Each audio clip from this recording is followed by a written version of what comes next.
Krishna ma'am, ये जो renting of immovable property वाला कंसेप्ट है जीएसटी में, ये मुझे बहुत कंफ्यूजिंग लग रहा है। मतलब इसमें कभी तो आरसीएम लगता है, कभी उसमें एग्जेम्प्ट हो जाता है, या तो फिर कभी उसमें जीएसटी ही नहीं लगता।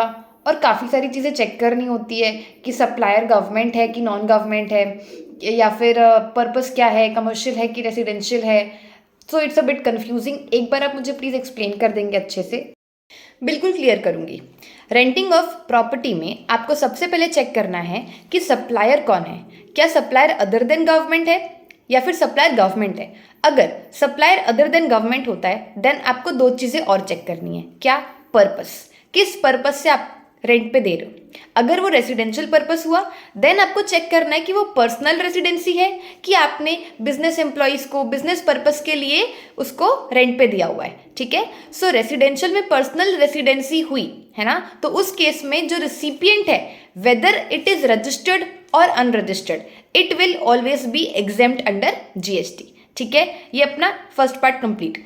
पर्सनल रेसिडेंसी तो हो गया। अब अगर बिजनेस यूज के लिए एम्प्लॉयज के स्टे के लिए आपने अगर रेंट पे दिया है तो आपको चेक करना पड़ेगा कि क्या वो रिसिपिएंट जिसको आपने रेंट पे दिया है वो रजिस्टर्ड है कि नहीं। अगर वो रजिस्टर्ड होगा तो मेक श्योर कि वो आरसीएम में पेमेंट करेगा। ठीक है, उसमें आरसीएम लगेगा। ओके।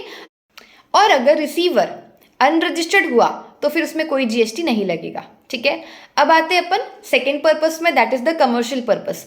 कमर्शियल पर्पस में अगर आप रेंट पे देते हो तो उस केस में पहले आपको चेक करना पड़ेगा कि सप्लायर रजिस्टर्ड है कि अनरजिस्टर्ड है। अगर सप्लायर रजिस्टर्ड है तो फिर वही टैक्स देगा एफसीएम में, और अगर सप्लायर अनरजिस्टर्ड है then come to recipient. Recipient अगर रजिस्टर्ड हुआ तो आरसीएम लगेगा, रेसिपिएंट अगर अनरजिस्टर्ड हुआ तो उसमें कोई जीएसटी नहीं लगेगा।